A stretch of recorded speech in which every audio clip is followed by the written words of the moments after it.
vou passar aqui a palavra para o próximo expositor, professor João Carlos Valentim Veiga Júnior, que vai falar da categorização dos desastres climatológicos segundo a legislação de proteção e defesa civil. Professor.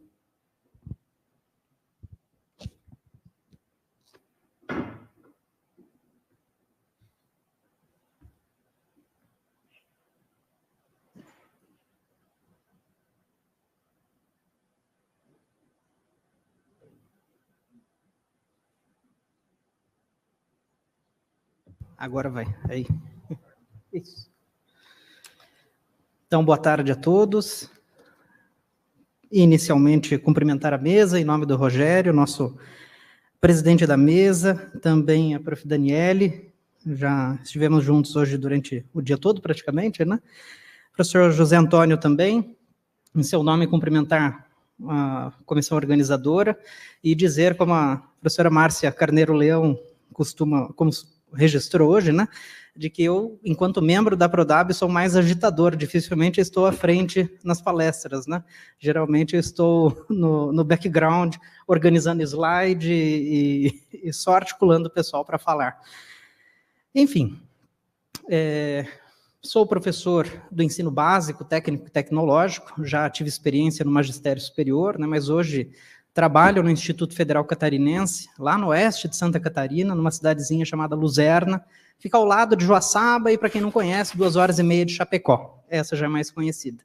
E de lá para cá, né, algumas das questões que me trouxeram quando a comissão organizadora fez o convite para falar, foi o que falar junto desses mestres do direito ambiental, né, gente como o Delton, que me antecedeu, que eu utilizei na minha tese de doutorado. O doutorado é do ano passado, finalizado, apesar de já ter aí quase 7 anos de magistério, e eu pensei, vou trazer algo dentro da tese, afinal de contas é mais fácil falar daquilo que a gente já conhece, já se aprofundou um pouquinho mais, né? Então, eu trouxe para discutir um pouco, só para apresentar, e vou tentar me limitar ao tempo, eu sei que o Rogério vai descontar aí uns 5 minutos da minha fala, então vou tentar falar em 15. Falar sobre categorização de desastres climatológicos. E daí vamos tentar apresentar um pouquinho do que seriam esses desastres climatológicos de acordo com aquela lei que o professor Delton já nos apresentou, a 12.608 de 2012, que é a que rege a nossa Política Nacional de Proteção e Defesa Civil. Num breve contexto, então, para quem um dia chegar no doutorado, vai se deparar em um momento com sua tese, que você olha e você não sabe o que você faz na vida. E foi assim com a minha tese. Eu estava escrevendo à época sobre barragem e eu não conseguia ir para frente. Tudo bem, a gente já tinha um vasto material, né? A minha universidade, em que eu fiz doutorado, é uma comunitária regional, Universidade Comunitária Regional de Chapecó, e no Chapecó, as minhas orientadoras costumavam trabalhar com barragens do Rio Uruguai, faz a divisa entre Rio Grande do Sul e Santa Catarina. Mas aquele tema já não me intrigava tanto, né? Já não me aproximava tanto da minha prática. À época eu era servidor municipal na Prefeitura de Chapecó, e dentro de um contexto em que a gente observava 70 caminhões, se não me engano, fazendo transbordo de água do rio Chapecó para a usina da BRF, fica no centro de Chapecó, dá uns 20 quilômetros, se não me engano. Então, 70 caminhões subindo e descendo, né, do Rio Uruguai até a sede da BRF para abastecer e para a agroindústria não parar, porque o rio que abastece Chapecó, né, o lajeado São José, ele estava praticamente seco. É uma foto de 2008, à esquerda, da minha orientadora, e uma foto de 2020. Foi quando eu resolvi trocar a minha tese de doutorado. Porque, nessa época, eu trabalhava na Secretaria de Defesa do Cidadão, e a Defesa Civil pertencia à nossa pasta, né? E já tinha experiência de campo também, né, para trabalhar em proteção e defesa civil. Estava tendo aulas no doutorado da Unesp também, né, aquelas aulas à parte, como aluno especial, ouvinte, né? E lá discutíamos o que era seca, o que era estiagem, se não existia seca, ou o que nos faria categorizar um determinado evento como uma seca.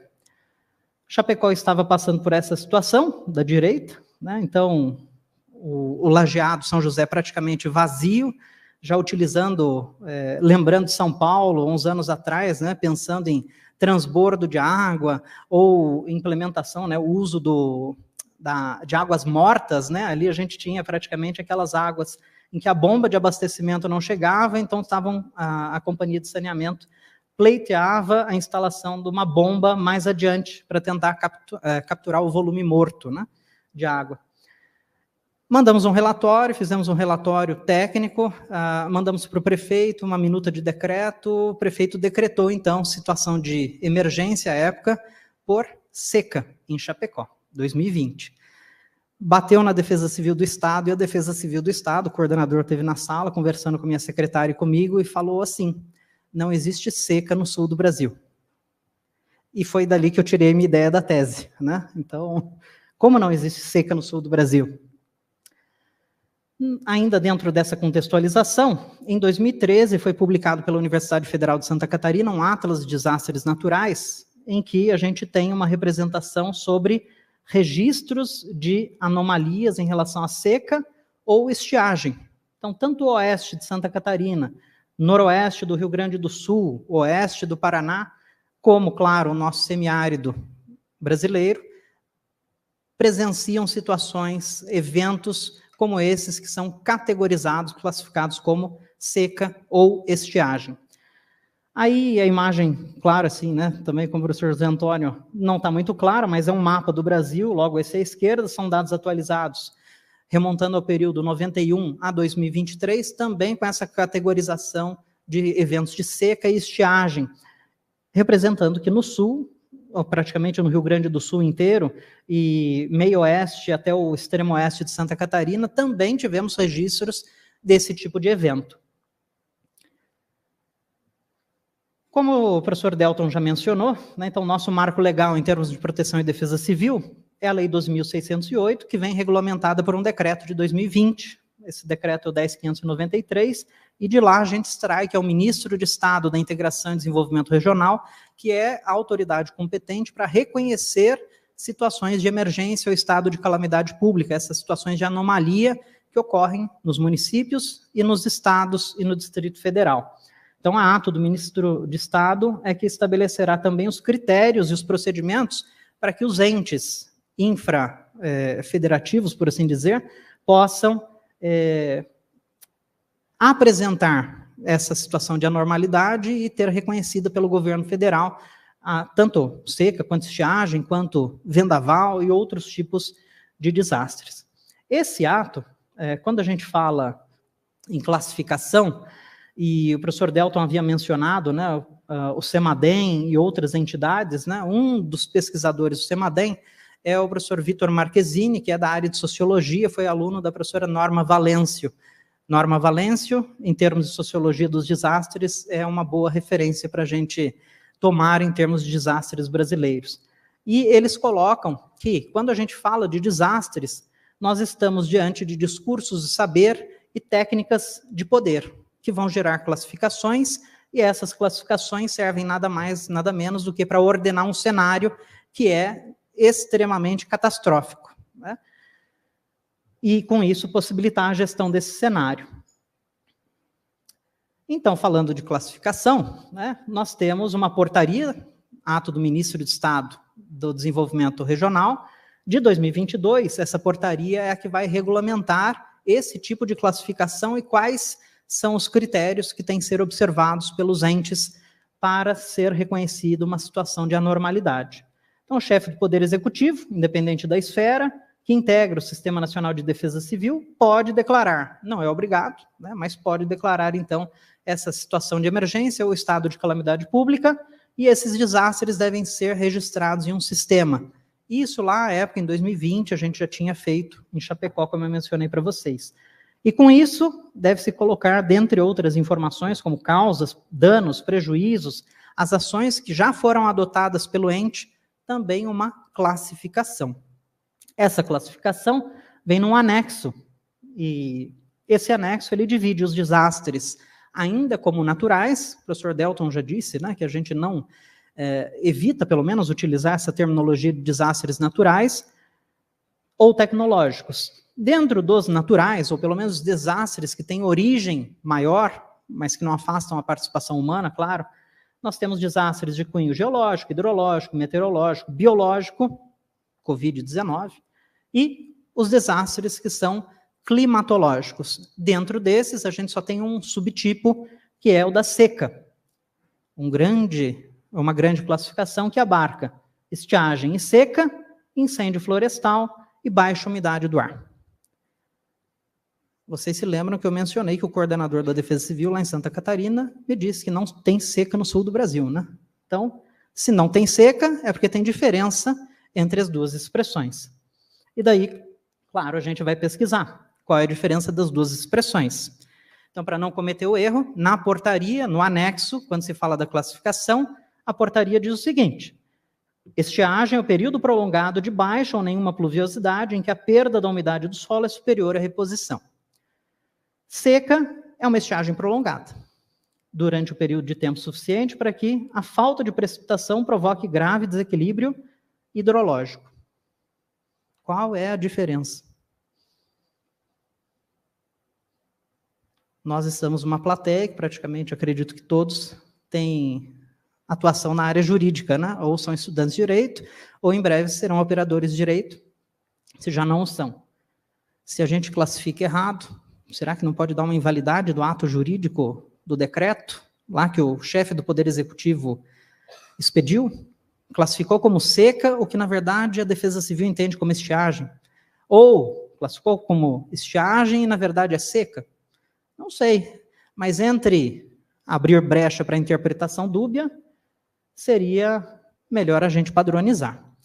Na meteorologia, nas ciências meteorológicas, nós temos diferentes tipos de seca. E para quem é do exterior, nós não encontramos definição do que é uma estiagem. Estiagem é uma palavra praticamente brasileira.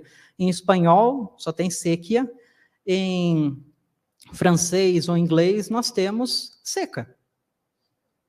Estiagem, não. E, apesar de só termos seca, na meteorologia nós temos divergência em como classificar a seca em si. Não há uma definição que seja precisa ou universalmente aceita. Ainda assim, pesquisadores como a professora Ana Paula Cunha, do CEMADEM, que é meteorologista, e seus colaboradores, no artigo lá de 2019, põem que a definição de seca deve ser regionalizada. O que é seca para alguns, pode não ser para outros. Basicamente é isso. Isso depende da duração e dos impactos que são causados naquela comunidade. Essa é uma classificação mais comum da seca, que é aceita, digamos assim, apesar de não haver essa universalidade, mas que a gente consegue enquadrar e talvez aproximar mais para o nosso cenário brasileiro. Então, nós teríamos 4 tipos de seca, desde a seca meteorológica, que é a falta de chuva, né? Aquele período sem chuva. Talvez a estiagem se enquadrasse aqui, né? Então, o aumento potencial de evapotranspiração. Numa seca agrícola, nós já teríamos aí uma seca em que a umidade do solo vai perder a capacidade de sua reposição pela falta de chuva, né? Então, eu vou ter um estresse hídrico da vegetação. Plantinha começa a murchar, né? Esse é o viés da seca agrícola. Seca hidrológica, nós vamos ter aí a redução dos reservatórios. Chapecó, 2020, já estava, pelo menos nessa seara de seca hidrológica. O reservatório tinha baixado ali 3 metros do nível normal. Redução dos níveis de reservatórios superficiais e subterrâneos também. Então, se a gente tem redução de reservatórios, uma simples chuva de uma semana não consegue repor o volume de água.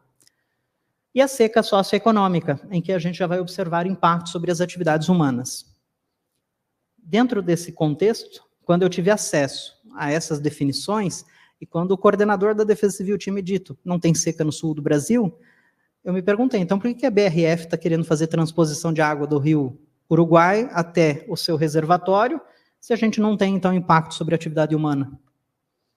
Se é só uma estiagem, né? Então, a partir dessa quadritipologia da seca, a nossa proposta, e daí praticamente já para encaminhar para a conclusão, dentro dos 15 minutos, e daí a gente economiza 5 depois, no CEMADEM, o Centro Nacional de Monitoramento e Alerta de Desastres, ainda tem o naturais no nome, no CEMADEM, eles adotam uma concepção a partir do Índice Integrado de Secas, o IIS, e lá se trata de uma interlocução entre risco e vulnerabilidade social.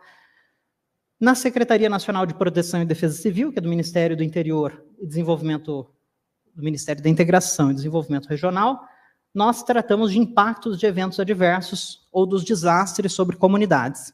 Então, dentro dessa perspectiva, aquela portaria 260 de 2022, na verdade, nós precisamos enquadrar um determinado tipo de evento em um grau de magnitude, que vai de um desastre nível 1 até um desastre nível 3.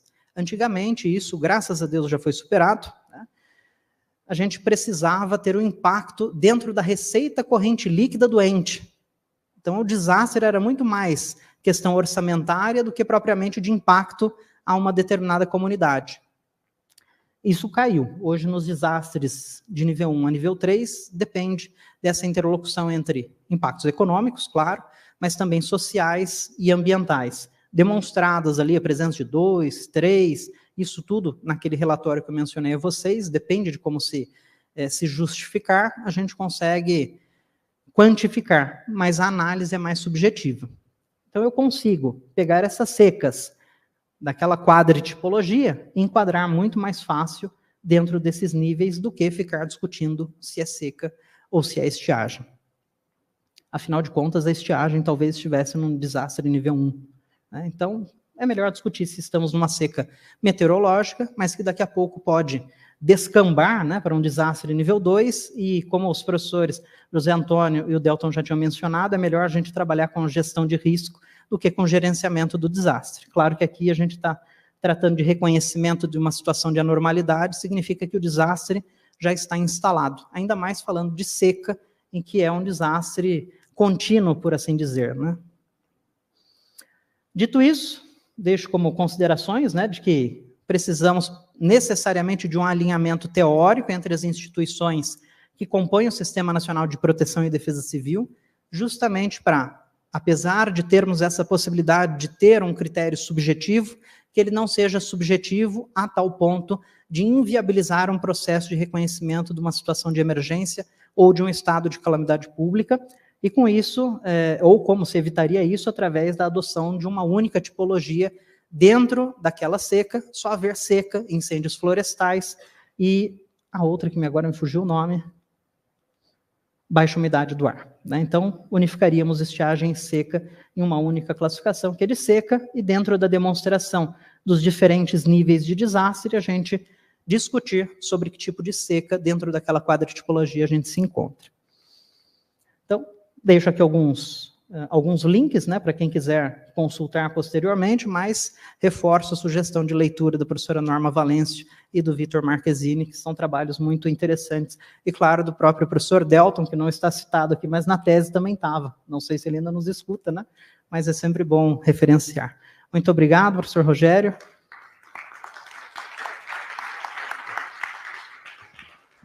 Obrigado, professor João Carlos, pela excelente exposição.